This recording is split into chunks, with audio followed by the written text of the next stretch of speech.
Welcome back, everybody, for another deep dive with us. Today, we're going to be exploring Viktor Frankl's Man's Search for Meaning. Oh, yeah, Man's Search for Meaning. It's a book that I think has really stood the test of time. Yeah. And continues to offer these really profound insight for people, even decades after it was published. It's pretty amazing how Frankl's experiences in those Nazi concentration camps during World War II can still teach us so much today about resilience and, purpose in life and this power to find meaning even when it seems like things are just completely falling apart. Right. And we're going to be taking a look at an audiobook summary that distills the book down to like 50 key lessons. Okay. And honestly, some of these just really made me stop and think. Yeah. Frankl talks about finding beauty in suffering. And he talks about, this idea that you can choose your attitude no matter what's happening around you. Right. He talks about the power of hope. Hope is so important. Yeah, and he even kind of challenges the very idea of happiness, arguing that it's not something that you directly chase, but rather a byproduct of living a meaningful life. That's a real head scratcher. Yeah. It really makes you think. Yeah, it really does. Yeah. Especially when you consider the just horrific conditions that Frankl had to endure. How can someone find meaning in a concentration camp? It seems almost impossible. Right. It almost seems counterintuitive. Yeah. But that's what makes Frankl's perspective so powerful. Yeah. He doesn't shy away from the brutal reality of the camps at all, but he insists that meaning can be found anywhere, in any circumstance. Okay. And it all starts with our perspective. Yeah. His very first lesson is life is meaningful under all circumstances. I mean, isn't that kind of a hard pill to swallow, though?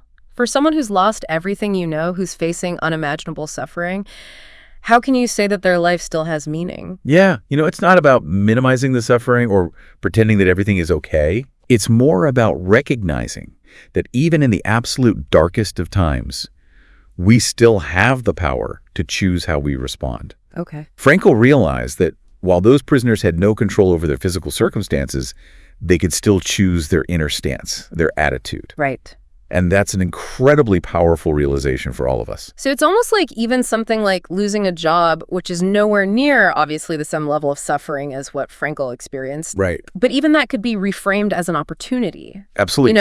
Instead of seeing it as a defeat, you can choose to see it as a chance to reassess, to explore new paths, or maybe even to pursue something that you're truly passionate about. Exactly. So Frankl's second lesson, we choose our attitude, that really emphasizes that point, doesn't it? It absolutely does. He saw this play out in the camps firsthand. Oh, wow. Those who just gave up hope, who'd succumbed to despair, they were more likely to perish. Yeah. But those who found ways to hold on to meaning, even in the smallest of things, they were more resilient. It's all about focusing on what you can control, even when it feels like everything around you is falling apart. So even when we face a setback, say a project fails at work, instead of beating ourselves up about it, we can choose to see it as a learning experience, a chance to grow. You got it. It's about finding that little glimmer of possibility within the difficulty. Yeah. And that leads us to another fascinating lesson, the idea of finding beauty in these small moments, even amidst suffering. Yeah, this one always intrigues me. So in lesson 3, Frankl describes finding moments of joy in the camp by noticing a beautiful sunset or the song of a bird. Yeah. How is that even possible when you're surrounded by so much pain? It's about clinging to those tiny flickers of light that are in the darkness. Right. Those moments of beauty, even though fleeting, offered a brief respite, a reminder that the world still held wonder, even in the midst of horror. Wow. And it's something we can all do, even on a normal, stressful day. Yeah. Taking a moment to appreciate a simple pleasure, like a good cup of coffee or a walk in nature, can just shift our whole perspective. Yeah, it's almost like training your mind to look for those sparks of beauty, those little things that can kind of lift your spirits even when things are tough. You got it. And this ties in beautifully with another crucial lesson, that Frankl emphasizes the power of hope. Oh, yeah. He noticed that those prisoners who lost hope, they were more likely to give up. Right. Hope, even for something small, was absolutely essential for survival. So it's kind of like setting those achievable goals during a tough time, and, focusing on small wins when you're facing a setback. Right, exactly. Imagine you're dealing with a career setback. Instead of getting overwhelmed by the big picture, Right. you could focus on just small steps like updating your resume, networking with a few people, or taking a course to enhance your skills. Okay. These small victories, they can fuel your hope, and they keep you moving forward. It's truly remarkable how resilient the human spirit can be. It is. It's inspiring to see how people like Frankl found ways to not only survive, but to actually find meaning in the face of unimaginable hardship. It's incredibly inspiring. Yeah. And it really makes you think about your own resilience, doesn't it? Yeah. Like, how would we face those kinds of challenges? Could we find a reason to keep going? It really does. And that resilience, I think, is often tied to this sense of purpose. Yeah. Which is a major theme in Frankl's work. He doesn't just tell us to find meaning. He talks about it as something active, something we create through what we do. So it's not just about kind of passively waiting for meaning to appear. It's about actively seeking it out, yes, creating it in our lives. Precisely. And that's where we shift from the power of perspective to the power of action. Okay. Lesson 9, for example, talks about finding meaning through work. Okay. It's something a lot of people are grappling with these days. Yeah, it's not just about having a job. It's about feeling like your work has a larger purpose, like it contributes to something beyond just earning a paycheck. Exactly.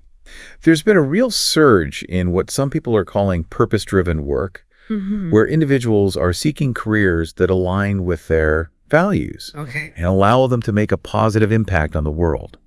You see people leaving high-paying but unfulfilling jobs to pursue something that really resonates with them. Right. Even if it means taking a pay cut. That takes guts. It does. But Frankl would say that it's a worthwhile pursuit. Yeah. He believed that when you align your career with something you truly believe in, something that contributes to the world in a way that matters to you, it's incredibly fulfilling. It makes me think about all those people who dedicate their lives to social work or teaching professions that often don't come with huge salaries, but they offer a profound sense of purpose. You know, they're making a real difference in people's lives. Right. And that sense of purpose can really fuel you through the challenges. Yeah. It's not that those jobs are easy, but the meaning you find in them can make the difficulties more bearable. Right. That reminds me of a really powerful line from lesson 12. Oh. It says, life asks questions, our actions provide the answers. I like that one. Yeah. It's about taking responsibility for our lives, isn't it? Yeah. Not just waiting for things to happen, but actually making choices that reflect our values and shape our destiny. And that leads to a really interesting distinction that Frankl makes in lesson 13. Oh, really? Yeah, he contrasts what he calls rights freedom with the freedom to choose our responses responsibly. I'm not sure I fully grasp the distinction. So rights freedom is basically the freedom to do whatever we want without any constraints. Okay. It's the freedom to act on impulse, to indulge our desires without considering the consequences. So it's about instant gratification, doing what feels good in the moment. Pretty much. Okay. But Frankl argues that true freedom lies in choosing our responses responsibly. Okay. It's not just about having the right to do something, but it's about considering the impact of our actions on ourselves and others. So thinking beyond ourselves, considering the bigger picture. Exactly. It's about using our freedom to make choices that align with our values and contribute to something larger than ourselves. This idea has huge implications for how we approach so many issues today. It's incredibly relevant in today's world where we're constantly bombarded with choices and information. Right. Makes me think of things like online discourse, where we have the freedom to say whatever we want. Right. But that doesn't mean we should. Exactly. We have the right to free speech. Yeah. But responsible freedom calls us to use that right thoughtfully, to consider the impact of our words, to engage in dialogue that is constructive rather than destructive. It's about recognizing that our freedom comes with a responsibility to use it wisely. It's a powerful reminder that our choices have consequences, and true freedom lies in choosing responsibly. It does. But this whole discussion about finding meaning in action kind of leads to a question that I'm sure many of our listeners are pondering. Yeah, I think I know where you're going with this. Go ahead. It's one thing to say, find meaning in suffering when you're talking about a sunset in a concentration camp. Right. But what about those truly awful, soul-crushing experiences that people go through? The loss of a loved one, a serious illness, a devastating betrayal. How can we possibly find meaning there? That's a question that is central to Frankl's work. Yeah. And he doesn't shy away from its complexity. He introduces the concept of tragic optimism in lesson 11. Okay. It's about acknowledging the pain and difficulty of these experiences, but still choosing to find meaning and value within them. So it's not about pretending that everything is okay or ignoring the pain? No, not at all. Yeah. It's about finding a way to grow through the pain to allow it to transform you in a positive way. Okay. Frankl believed that suffering with meaning can become a source of strength and even inspiration. So it's about finding a way to make the suffering count for something. Exactly. Think of someone who loses a limb in an accident. Okay. They experience immense suffering, both physical and emotional, but they choose to focus on adapting, on finding new ways to live a fulfilling life. Okay. They might even become an advocate for others with disabilities, inspiring them with their resilience. That's tragic optimism in action. That's such a powerful example. They're taking something horrific and turning it into a source of strength and purpose. It's about finding the good that can come out of even the most difficult experiences. It's about choosing to see the possibility for growth and transformation, even amidst the pain. That makes me think of Lesson 17, where Frankl talks about suffering as a path to self-transcendence. That's a perfect connection. By rising above our own pain, by finding a way to make meaning out of it, we can connect to something larger than ourselves. We can tap into a deeper sense of purpose and compassion. It's almost like the suffering becomes a bridge to a deeper understanding of ourselves and the world around us. It can be. Think about those who channel their grief over losing a loved one into supporting others who are grieving. They create support groups, they share their stories, they offer a listening ear. They're turning their own suffering into a source of healing and connection for others. It's incredibly inspiring to see how people can find such profound strength and purpose in the face of such profound loss. It is, and it connects to another key lesson, number 25, where Frankl reminds us that suffering is inevitable. Yeah. It's part of the human experience. We all face challenges, setbacks, losses. It's true. But it's the meaning we find in those experiences that makes them bearable and even transformative. So it's not about avoiding suffering or pretending it doesn't exist. It's about finding a way to make peace with it, to accept it as part of life, and to find the meaning that allows us to persevere. Exactly. Yeah, it's amazing how these lessons that were, born out of such extreme circumstances can apply to so many aspects of our lives today. Right. It's not just about surviving a concentration camp. It's about navigating any challenge with purpose and resilience. It feels like there are so many nuggets of wisdom here that we can apply to our daily struggles, even the ones that seem really small. Yeah, that's what makes Frankl's work so enduring. While the context of the Holocaust is unique and very specific, the underlying principles that he talks about really resonate with the human experience on a universal level. Right. Each of us has our own unique struggles and triumphs. Right. And Frankl's message is that even in the midst of those struggles, we have the power to choose our response and create meaning. He doesn't give us like a one-size-fits-all solution, though, does he? No. He acknowledges that each person's path to meaning is going to be unique. Absolutely. And that's where Lesson 14 comes in. Okay. It reminds us that each person's purpose is unique. It's not about finding some predefined path. Right. It's about discovering our own individual why. Yeah, that resonates with me.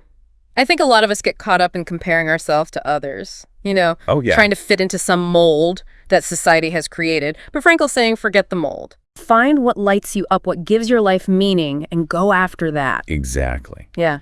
And this ties into one of those popular takeaways from the book. Okay. Lesson 18. Happiness is a byproduct of meaning. Yeah.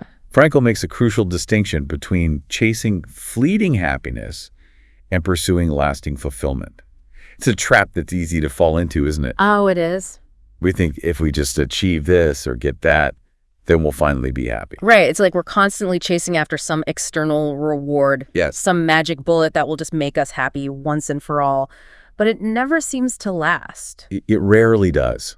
Because true happiness, lasting contentment that comes from aligning our actions with our values, with our purpose. Okay. It's about finding meaning in what we do and who we are, rather than chasing those external rewards. So it's not about avoiding the hard stuff or seeking constant pleasure. No. It's about finding a deeper sense of purpose that fuels us even when things are tough. Yes. It's about finding that thing that makes you want to get out of bed in the morning, even when the alarm is going off at some ungodly hour. I love that. And often I think that sense of purpose comes from serving something larger than ourselves. Yes. Which is highlighted in Lesson 24. It is. When we focus on contributing to something bigger, whether it's our family or our community or even humanity as a whole, we tap into this wellspring of meaning. Okay. It's about making a difference, leaving the world a little bit better than we found it. I like that. So we've covered a lot of these big ideas. Yeah. Are there any specific takeaways, any practical things that our listener can start doing today to apply these lessons to their own life? Absolutely. Frankl gives us a lot to work with here. For example, Lesson 20 reminds us that moments of choice define us. Okay. It's about being more mindful of the decisions we make, big and small. Yeah. And asking ourselves, does this choice align with my values? Does it move me closer to the person I want to be? It's about taking ownership of our lives one choice at a time. And that can feel overwhelming at times, can't it? It can. Like every little decision has so much weight. Yeah. But I think it's also empowering. It means we have the power to shape our lives, to create the future we want, even if it's just one small step at a time. And I think this pairs nicely with the idea from Lesson 21, finding gratitude in the simplest things. Yes. It's about appreciating the little things, those everyday moments that often go unnoticed. Yeah. But Frankl takes it a step further. Okay. He suggests keeping a gratitude journal focused on what gives life meaning. Okay. So instead of just listing things you're grateful for, you're reflecting on the experiences, the people, the values that make your life feel purposeful. It's a beautiful way to cultivate a deeper appreciation for what truly matters. And finally, I love the idea presented in Lesson 27, the idea that each day is a new start. It's so simple, yet so profound. It is. You know, we all have those moments where we get stuck in regrets about the past or anxieties about the future. Right. But Frankl encourages us to just focus on the present moment, to take action now, and to remember that we always have the opportunity to make a fresh start. Such an important reminder. It's easy to get caught in the what-ifs and the if-onlys. But ultimately, all we have is this moment, this day. Right. And we have the power to make it count. What I love most about Man's Search for Meaning is that it offers hope even in the face of unimaginable suffering. Yeah. It reminds us that even in the darkest of times, meaning exists. It does. It's our job to discover it, to create it, and to live by it. Beautifully put. And if I could just leave our listener with one final thought, it would be Frankl's advice from Lesson 50. Okay. Live as if you were living for the second time. Imagine you had the chance to go back and do it all over again. Wow. How would you approach your life differently? What choices would you make? That's a powerful question. It's a powerful question to reflect on. It invites us to live with intention, to appreciate the preciousness of each moment, and to make choices that align with our deepest values. Thank you so much for joining us on this deep dive into Man's Search for Meaning. We hope these insights from Viktor Frankl will inspire you to continue your own search for meaning and to live a life filled with purpose, resilience, and joy. It's been my pleasure. Until next time, keep seeking, keep growing, and keep searching for the meaning that makes your heart sing.